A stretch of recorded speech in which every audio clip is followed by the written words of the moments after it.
जग से प्रीत लगाया, हर पल तूने धोखा खाया। श्री राम राम जय राम।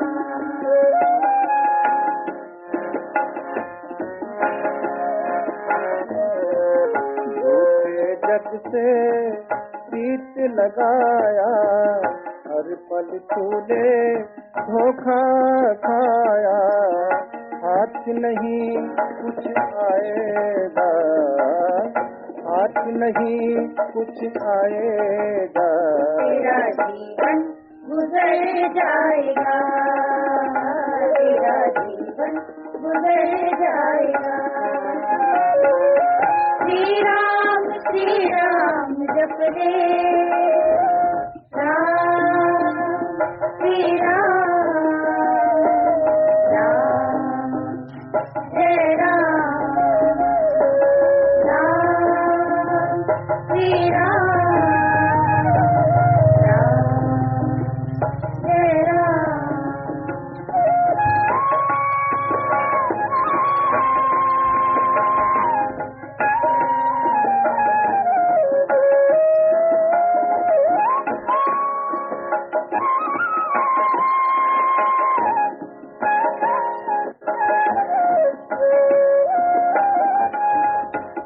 दुनिया तो है दो रंगी, वो ही सबका सच्चा संगी।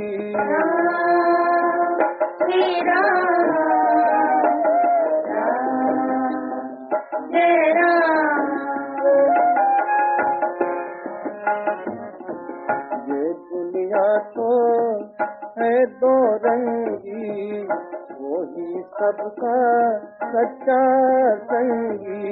उसकी शरण कब आएगा, उसकी शरण कब आएगा। तेरा जीवन संवर जाएगा, तेरा जीवन संवर जाएगा। श्री राम जप ले भज ले सुमिरन कर ले, तेरा जीवन संवर जाएगा, तेरा जीवन संवर जाएगा। श्री राम जप ले श्री राम राम जय राम, राम श्री राम राम जय राम, राम श्री राम राम जय राम।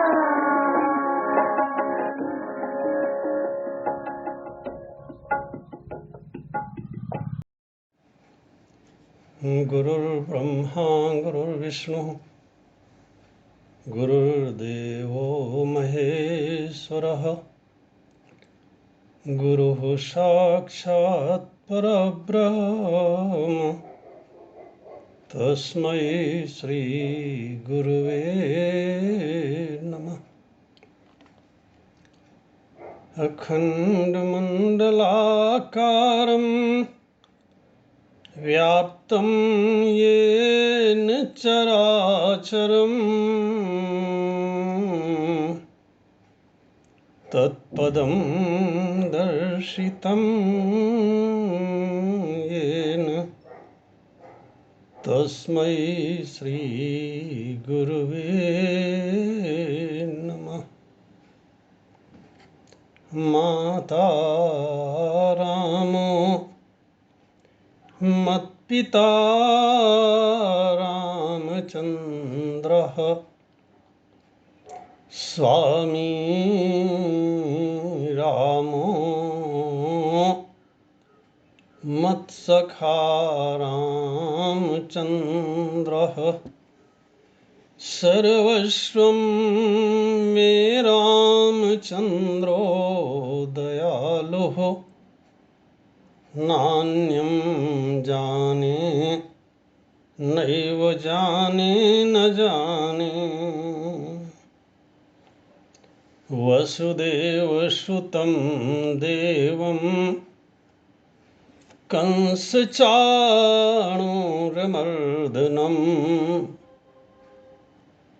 देवकी परमानन्दम् कृष्णं वन्दे जगद्गुरुम्। प्रेम से बोलिए भक्तवत्सल भगवान की जय। वृंदावन बिहारी लाल की जय। परमादरणीय संचालक महोदय, भगवत कथा रस रसिक रसज्ञ श्रोताओं, देवियों, आइए हम सब लोग शास्त्रों के अनुसार इस बात पर मिलकर विचार करते हैं कि मृत्यु को आनंददायक कैसे बनावें।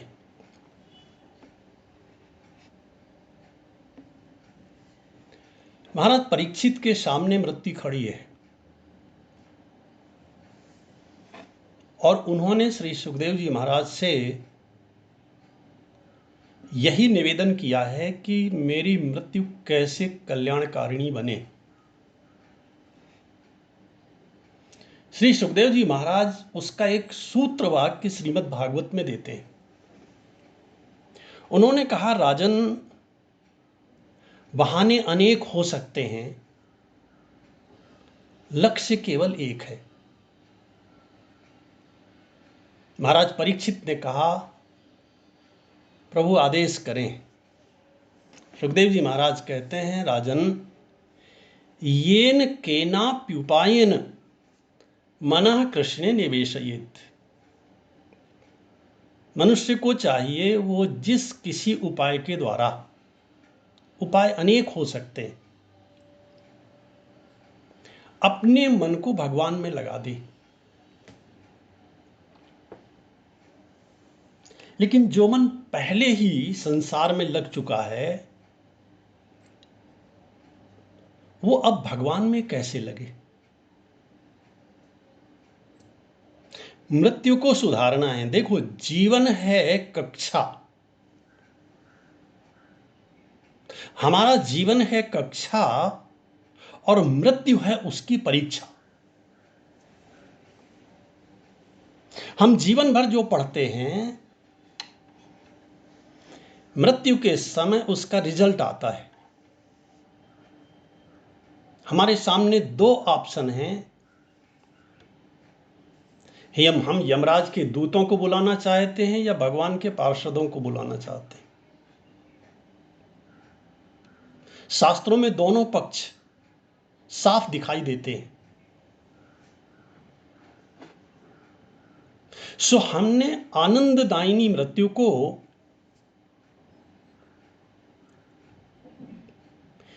तीन भागों में बांटा है। एक तो वह मृत्यु है जो सबसे अधिक प्रथम श्रेणी की, उसे हम कह सकते हैं, जो सर्वश्रेष्ठ है। लेकिन संसार ऐसा नहीं मानता। जैसा मैं कहने जा रहा हूं, संसार के लोग उसे स्वीकार नहीं करते। संसार के लोग तो ऐसा मानते हैं कि भरा पूरा परिवार हो और परिवार के सारे लोग सामने खड़े हों, इसीलिए जो नहीं आते उन्हें भी अंतिम समय बुला लिया जाता है। अब कुछ समय बचा है, आप आ जाओ। लोग कहते हैं अब तो जरा एक बार जाना ही पड़ेगा। हमने कहा क्या करने जा रहे हैं? बोले देख आवें।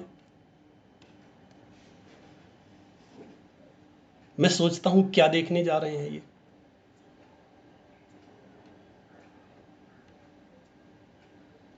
उनके दोनों भाव होते हैं, उन्हें देखावें और अपने को दिखावें। जो कभी नहीं आता बहुत दूर है, 2-4 हज़ार किलोमीटर दूर है, अथवा विदेश में भी है, उसे भी लोग फ़ोन करके कह देते हैं कि बस अगर दर्शन करना है तो अंतिम समय है, अब आ जाओ, वो भी आ जाता है। छुट्टी नहीं मिलती, लेकिन अपने बॉस से कहता है कि अब पिताजी की हालत ख़राब है तो जाना पड़ेगा मुझे, वो भी छुट्टी दे देता है, जाओ। अब सब लोग सामने खड़े हैं, वो व्यक्ति जो जाने वाला है, होना तो ये चाहिए कि कोई उसके सामने ना होता, तो उसे भगवान की याद आती, उसके मन में वैराग्य आता। अब सब सामने खड़े हैं, और वो भी कभी कभी इतना मूर्ख होता है कि जो नहीं आता उसी के बारे में बार बार पूछता है। वो छोटी बेटी नहीं आई, छोटी बेटी आएगी तो तेरे को बचा लेगी क्या?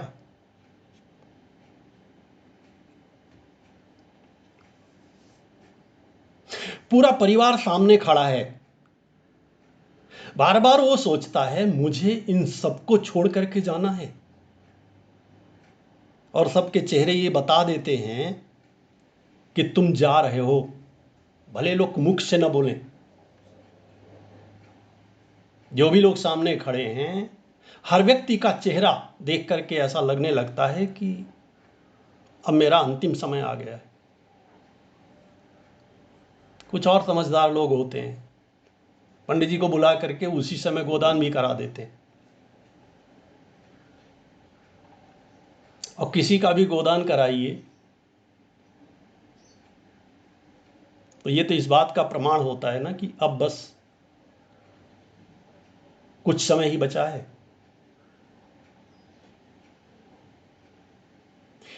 इससे वो घबराता है, इससे उसे दुख होता है, इससे उसे कष्ट होता है और महान पीड़ा होती है। मृत्यु से पीड़ा नहीं होती,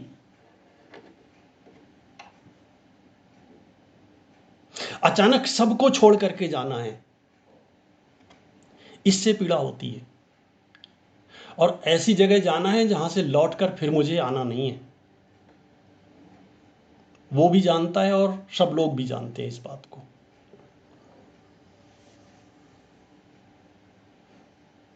कदाचित वो व्यक्ति बच गया।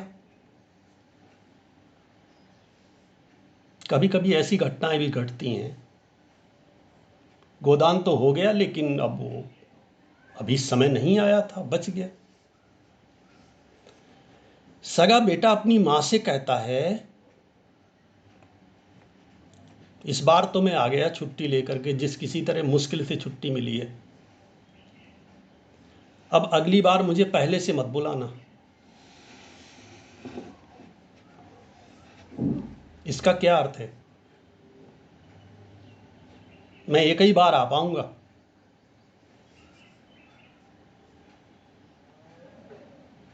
जिसे उत्तराधिकार में सब कुछ मिलना है, अपनी मां से ऐसा बोलता है अब मुझे छुट्टी नहीं मिल पाएगी। और ऐसे बेटों के लिए, ऐसी संतानों के लिए लोग जीवन भर न मालूम कितने देवताओं के पास जाते हैं। महाराज एक बेटा हो जाता, हमने कहा क्या करेगा वो तुम्हारा?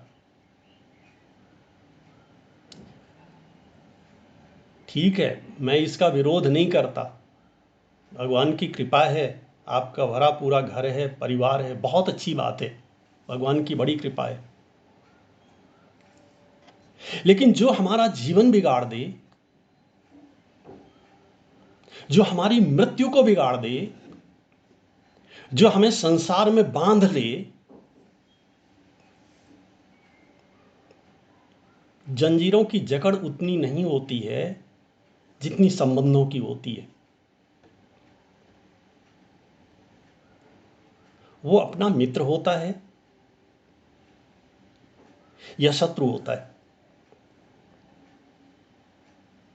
इसलिए भगवान शंकराचार्य से जब पूछा गया, ऐसा विद्वान तो न भूतो न भविष्यति।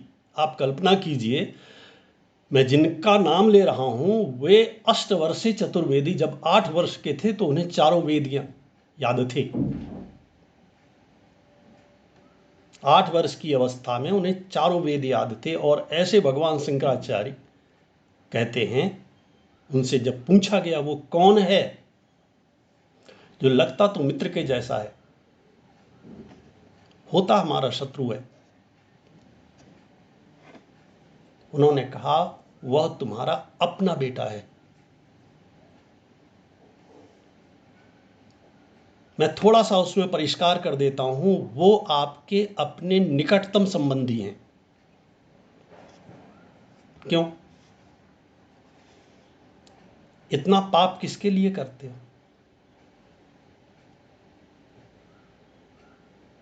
और जिनके लिए पाप करते हो उन्हें अगर बुखार भी आ जाए, आपको पहले आ जाता है।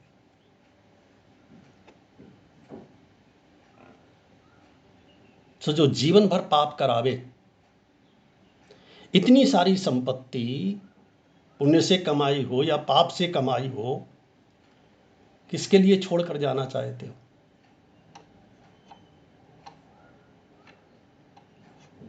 दान नहीं कर सकते, धर्म नहीं कर सकते, जानते हैं अच्छी तरह से। येन केन विधि दीन है, दान करे कल्याण। प्रकट 4 पद धर्म के, कलिमा एक प्रधान। कलयुग में केवल दान करे कल्याण, दान से ही मनुष्य का कल्याण होगा। क्यों नहीं कर सकते? अगर दान कर देंगे तो उन लोगों को कैसे दे पाएंगे?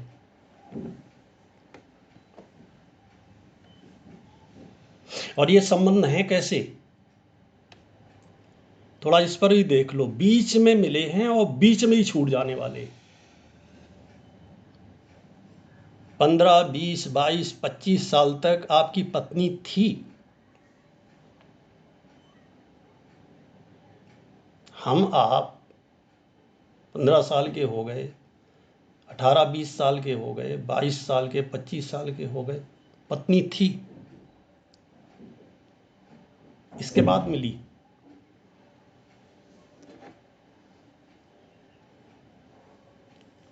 उससे कहते हैं ये मेरी जीवन संगनी है। अजय जीवन की शुरुआत में नहीं थी,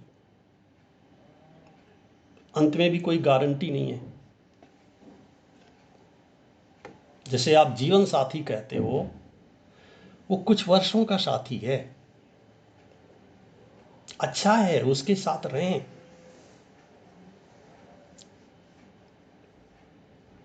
सेवा करें, सेवा भाव से रहें। वो धर्म पत्नी है, धर्म में साथ देवे, उसे अपना माने। और धर्म में साथ न देवे, बाहर से सेवा करें, अंदर से ये ठीक से समझ ले रहे हैं ये मुझे पाप की ओर ले जाने वाली है, मेरा ये जीवन भी बिगाड़ेगी, अगला जीवन भी बिगाड़ेगी। सो उत्तम प्रकार की मृत्यु वह है, सबसे अधिक आनंददायिनी मृत्यु तो वो है कि धीरे धीरे घर को छोड़ करके और घर को पूरी तरह छोड़ दिया जाए। ये हो नहीं पाता, बहुत कठिन है। कुछ भाग्यशाली लोग ही ऐसा कर पाते हैं, जो बहुत चतुर होते हैं। इसीलिए एक संत कहता है कि मरना भला विदेश का, मरना भला विदेश का, और जहां अपना नहीं कोय,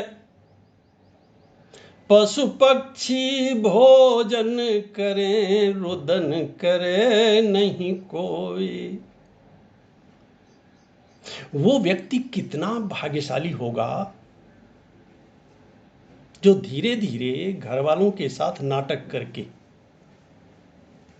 और नाटक क्या करना है, धीरे धीरे घर का काम करना थोड़ा सा कम कर दीजिए और ऐसा प्रकट कर दीजिए कि आप घर में किसी काम के नहीं हैं। फिर आप चाहे जहां चले जाइए, किसी को कोई कष्ट नहीं होगा। आप उनके काम के ही नहीं हो। और अधिकांश बूढ़े तो ऐसे हैं, अगर वो घर छोड़ देवें, घर वाले उसी दिन दीपावली मनाएंगे।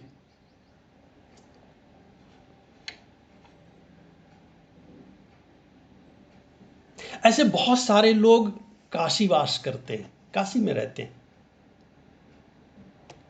काशी मोक्षदायिनी नगरी है, ऐसा शास्त्रों में लिखा है। मनुष्य के दाहिने कान में भोलेनाथ भगवान शंकर अंतिम समय उसे राम मंत्र देते हैं, उसका मोक्ष हो जाता है।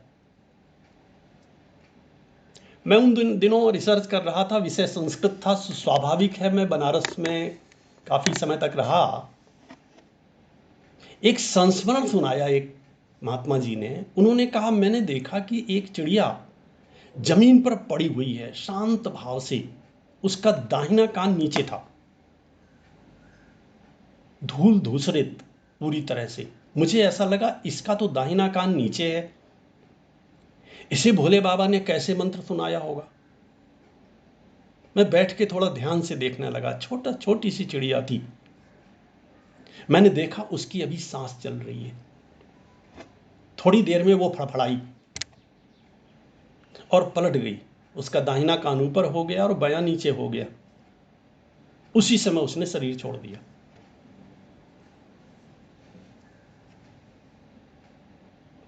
बोले, मुझे समझ में आ गया, शास्त्रों में जो लिखा है वो 100% सही है। बहुत सारे लोग अपना घर छोड़ करके, परिवार छोड़ करके काशीवास करते हैं। वहां एक मुमुक्षु भवन है। ऐसे बहुत सारे आश्रम हैं जहां वो लोग रहते हैं। कुछ थोड़े से पैसे जमा कर देते हैं, ना भी जमा कर दीजिए तो भी वो रहने की जगह दे देते हैं। रहने और भोजन, ये व्यवस्था हो जाती है। मेरे मन में जिज्ञासा हुई। अब मुमुक्षु शब्द का अर्थ होता है जिसके मन में मोक्ष की कामना हो, ऐसा भवन। मैं उसके अंदर गया। मैंने देखा बहुत सारे लोग उसमें रह रहे हैं। कुछ लोगों से मैंने बात की, आपका परिवार नहीं है क्या? बोले, सब लोग हैं। वो बताने लगे आपस में एक दूसरे को, बोले हमारा सबको ही है। हमने कहा, फिर यहां क्यों चले आए? बोले, मोक्ष, अपना जीवन सुधारने के लिए, अपनी मृत्यु को सुधारने के लिए।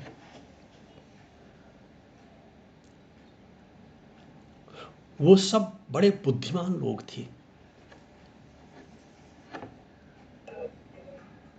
उन्होंने केवल कथाओं को सुना नहीं था,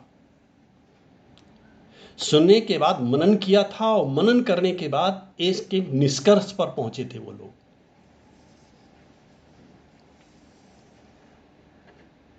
केवल सुनने से कुछ नहीं होता। महाराज परीक्षित ने कितनी बार कथा सुनी थी?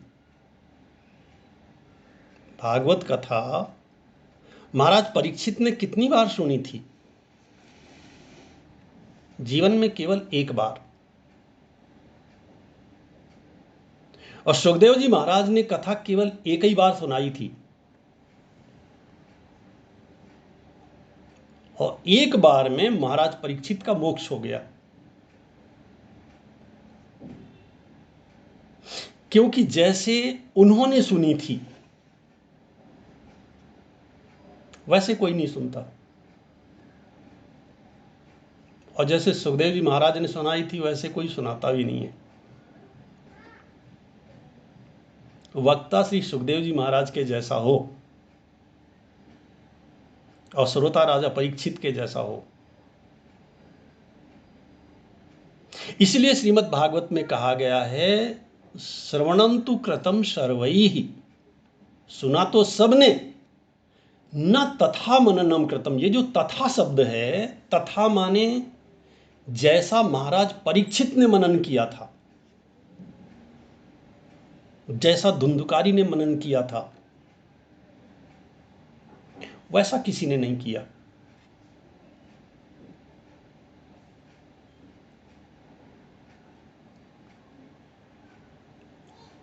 सो उत्तम श्रेणी की स्थिति तो वह है कि पशु पक्षी भोजन करें, रोदन करे नहीं कोई। कोई रोने वाला नहीं होगा, कोई अपना नहीं होगा और कोई पराया नहीं होगा। तब भगवान की याद आएगी, क्योंकि उस समय हम रोज भगवान से प्रार्थना करेंगे, मेरे ऐसे सत्कर्म तो नहीं हैं कि मैं आपसे अभी इसी समय दर्शन का आग्रह कर सकूं। लेकिन प्रभु, संसार का नियम है, जब व्यक्ति का शरीर छूट जाता है, शत्रु भी 5 कदम साथ चलता है। मैं आपके लिए घर छोड़कर आया हूं, सब कुछ छोड़ करके आया हूं, और आप मेरे शत्रु भी नहीं हैं, क्योंकि आप ही मेरे सच्चे माता पिता हैं। आप अंतिम समय मेरे सामने बने रहेंगे, अंतिम समय मुझे आपका दर्शन हो जाएगा, आज फिर मुझे लौटकर इस संसार में नहीं आना पड़ेगा।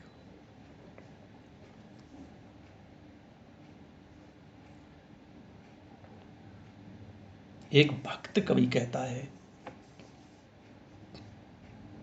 हरिश्चंद्र का छंद है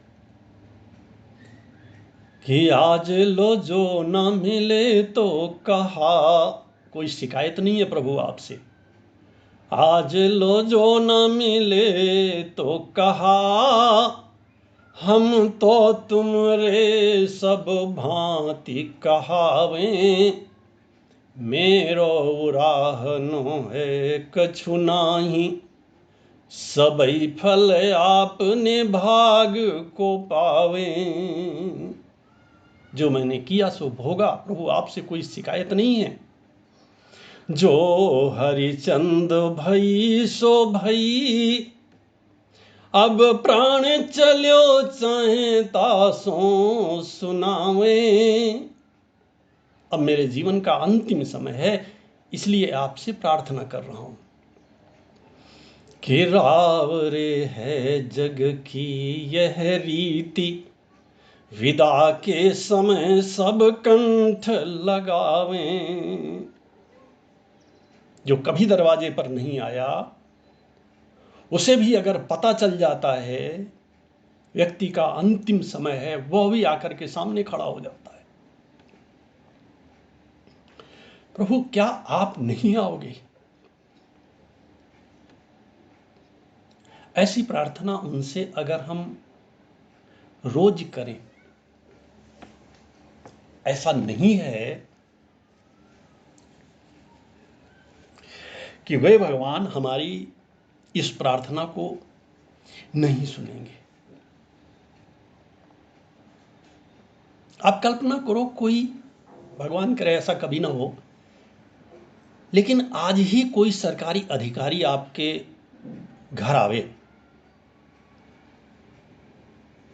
और उसके हाथ में एक कागज है और वो आपसे ये कहे कि आप अपना पूरा सामान सहित घर से बाहर हो जाइए, इस घर को छोड़ दीजिए, क्योंकि ये आपका नहीं है, अभी अभी छोड़ दीजिए।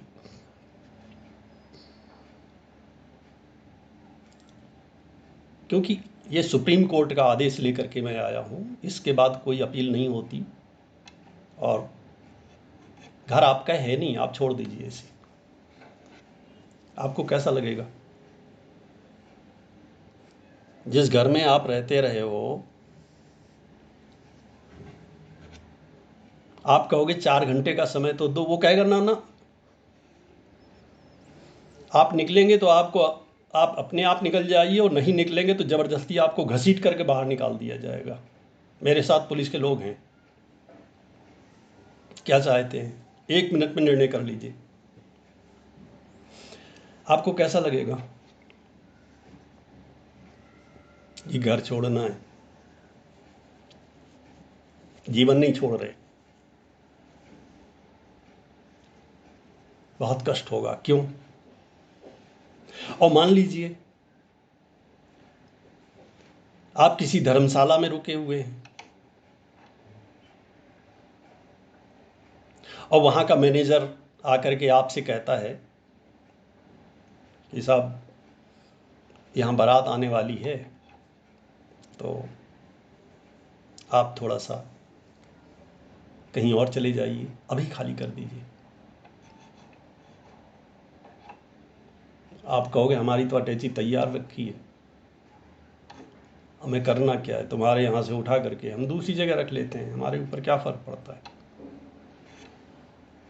कोई फ़र्क नहीं पड़ेगा आपको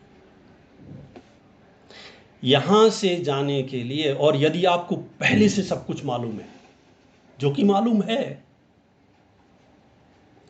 तो वो जो सरकारी अधिकारी आएगा वो कहेगा आप घर खाली कर दो। आप कहोगे मैंने तो पहले ही खाली कर दिया है साहब, मैं तो चाबी देने के लिए, अटैची मेरी तैयार रखी हुई है, मैं तो चाबी देने के लिए तुम्हारी प्रतीक्षा कर रहा था, ये पकड़ो और मैं बाहर। मैं क्या करूंगा इस पुराने घर में रह करके? न मैंने नया बनवा लिया है।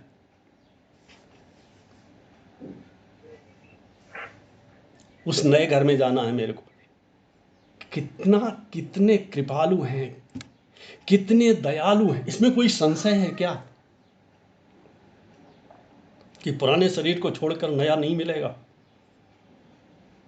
और अगर सत्कर्म किया है, शुभ कर्म किया है, तो जो स्थितियां यहां हैं इनसे 1000 गुना बढ़िया मिलेंगी।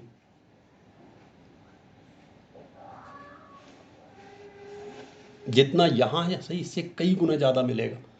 भगवत गीता का 14वां अध्याय पढ़ो कभी ध्यान से, बहुत छोटा सा है, बहुत ज्यादा नहीं है। वहां यह बताया गया है कि अगर आप केवल अपने शरीर को, अपने मन को, अपनी इंद्रियों को, अपनी बुद्धि को सात्विक कर लेते हैं, बढ़िया बढ़िया सोचो, बढ़िया बढ़िया चिंतन करो, भगवान के नाम का जप करो और सादा सादा भोजन करो, जीव के चक्कर में मत पड़ो, स्वाद के चक्कर में ज्यादा मत पड़ो। इससे सरल उपाय और क्या हो सकता है? वहां एक श्लोक है, ऊर्ध्वम गच्छन्ति सत्वस्था। जिसके जीवन में सतोगुण की प्रधानता होती है, उसके लिए एक गारंटी है भगवान श्री कृष्ण की, और भगवान श्री कृष्ण बोल रहे हैं ये, उसकी ऊर्ध्व गति होती है। अगर वो मनुष्य है तो मनुष्य से किसी श्रेष्ठ योनि में जाएगा। आप अगर ध्यान करते हो, भगवान के नाम का जप करते हो सकता है मोक्ष ना मिलेगा, तो इस कोई बात नहीं, ये पूरी की पूरी गारंटी है कि आप जहां हैं उससे कई गुना अधिक अच्छी अवस्था में पहुंचेंगे। ऐसा शास्त्र, ये भगवान की वाणी है, भगवान स्वयं कहते। और भगवत गीता में वेदव्यास जी महाराज को या भगवान श्री कृष्ण को झूठ बोलने की कोई आवश्यकता नहीं थी, तो हम ये भी नहीं कह सकते कि वो तो लिख दिया गया। इसे हम अध्यास कहते हैं, वेदांत की भाषा में इसे अध्यास कहा गया। देखो, घर के साथ हमारा अध्यास हो गया। अध्यास माने बार बार ये मेरा है, ये मेरा है, ये मेरा है, बुद्धि के अंदर घुस गया, ये मेरा है, ये मेरा नहीं है। देखो, मानसिक जो रोग होते हैं ना, ये मानसिक रोग है, तो मानसिक रोग चिंतन से आया है और चिंतन से ही जाएगा। आप विपरीत चिंतन करो, आप चला जाएगा। अभी कुछ दिनों पहले मुझे एक रोग हो गया था। मुझे ऐसा लगता था कि ये बंद जो एरोप्लेन है, इसके अंदर सब कुछ बंद होता है, तो घबराहट होती थी मेरे को। ट्रेन में शीशे बंद हो जाते हैं सब कुछ, तो घबराहट होती थी। फिर मैंने इसके ठीक विपरीत चिंतन करना शुरू कर दिया। मैंने कहा कुछ लोग तो ऐसे हैं जो लगातार इसी पर यात्रा करते हैं और इसी में सर्विस करते हैं। हमें तो 1-2 बार कभी कभार जाना, और जो लोग इसी में सर्विस करते हैं, जो पायलट है, जो उसमें परिचारिकाएं हैं, ये लोग तो उसी में रहते हैं लगातार। और ये बार बार सोचना शुरू कर दिया। अब वो भय पता नहीं कहाँ चला गया। अब नहीं डर लगता, बिल्कुल नहीं लगता। मानसिक रोग था, ठीक विपरीत चिंतन से चला जाएगा। उसके बारे में बिल्कुल नहीं सोचोगे तो चला जाएगा। और जब जब चिंतन आवे उसका, ये नेगेटिव थॉट्स हैं, आप पॉजिटिव थॉट्स के द्वारा उन्हें समाप्त कर दीजिए। बहुत सारा गलत हमारी बुद्धि में भर गया है। इसका एकमात्र उपाय है, देखो, ये मकान का अध्यास है, इसी तरह से देहाध्यास है। शरीर अलग है और हम शरीर से अलग हैं। अब ध्यान से सुनिएगा, शरीर अलग है और हम शरीर से अलग हैं। शरीर में चोट लगे तो हमें नहीं लगना चाहिए। शरीर में चोट लगे, ध्यान से सुनिएगा, हमें उसका अनुभव नहीं होना चाहिए। और कई बार नहीं होता है। जब आपका मन कहीं और होता है पूरी तरह से, मान लीजिए एक्सीडेंट हुआ है। अब एक्सीडेंट में तो व्यक्ति घबरा जाता है, पता नहीं कौन कौन मर गया और कौन कौन बचा, ये देखने के लिए उसका मन लालायित होता है, आतुर होता है। मैं तो जीवित हूं, लेकिन मेरे साथ जो और लोग थे गाड़ी में, उनकी क्या स्थिति है। उसे चोट लगी है और खून भी निकल रहा है, उसे याद ही नहीं है। और वो दूसरों के बारे में पूछता है, तुम ठीक हो? अच्छा, तुम्हें क्या हुआ? तुम्हारा पैर ठीक से चल रहा है? तुम्हारा क्या हुआ? ये कैसे हो गया?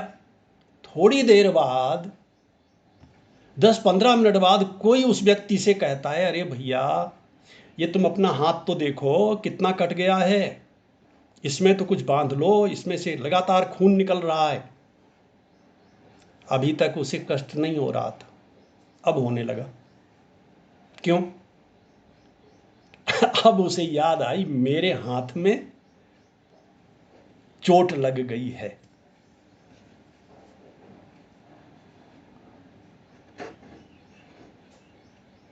श्री भरत जी महाराज चित्रकूट की ओर जा रहे हैं।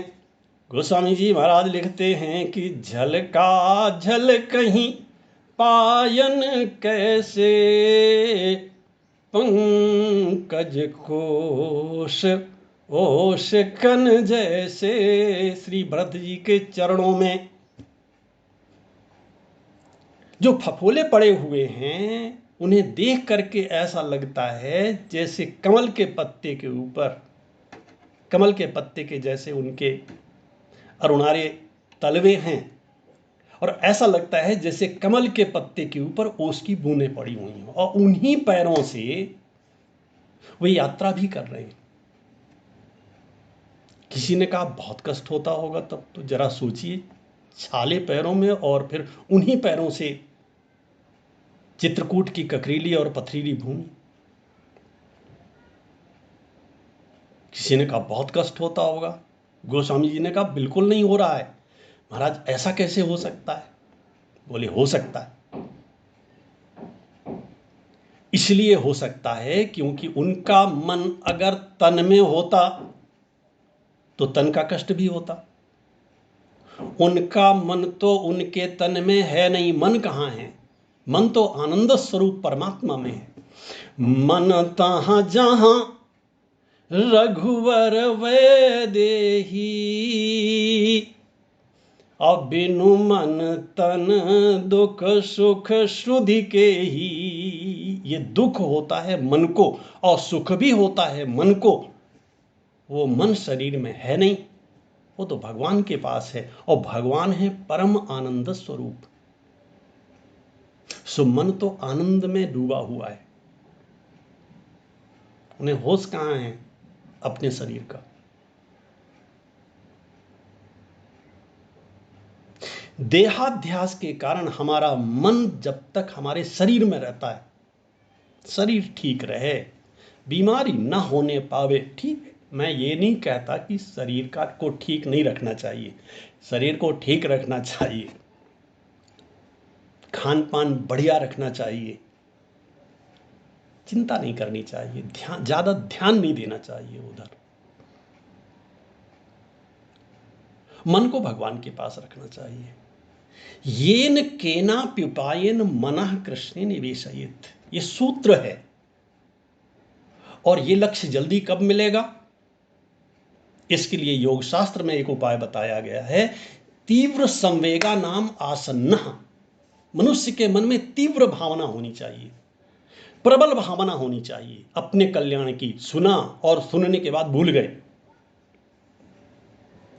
तो सुना हुआ न सुना हुआ हो जाता है, फिर किस काम का? बार बार सुनना है। भगवत गीता के कुछ श्लोकों का बार बार पारायण करना है। 12वें अध्याय में 12 से लेकर के 20 तक के जो मंत्र हैं भगवत गीता के, उन्हें रोज पढ़ो और उन पर चिंतन करो बार बार। जब मन खाली हो जाए तो भगवान के नाम का जप करो, भगवान का ध्यान करो, भगवान की कृपा का, उनकी करुणा का स्मरण करो। उन्होंने मुझे कितना दिया है, मेरे को शरीर तो दिया है, शरीर के साथ साथ और न मालूम क्या क्या दिया है, जितना मैं सोच नहीं सकता। मैं जिसके लायक नहीं हूं उतना प्रभु ने मुझे दिया है। और मेरी बेवकूफ़ी तो देखो, मेरी नालायकी तो देखो। भगवान कुछ नहीं चाहते मुझसे, केवल शास्त्र यही तो कहते हैं नाम का स्मरण करो। तो इसमें कौन सी आफत है? कितना पैसा खर्च हो जाएगा?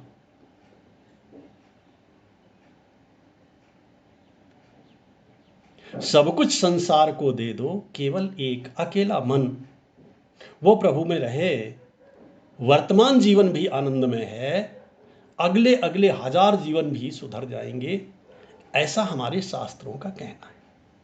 और इसी के साथ हमारा समय भी पूरा हो गया। प्रेम से बोलिए भक्तवत्सल भगवान की जय। वृंदावन बिहारी लाल।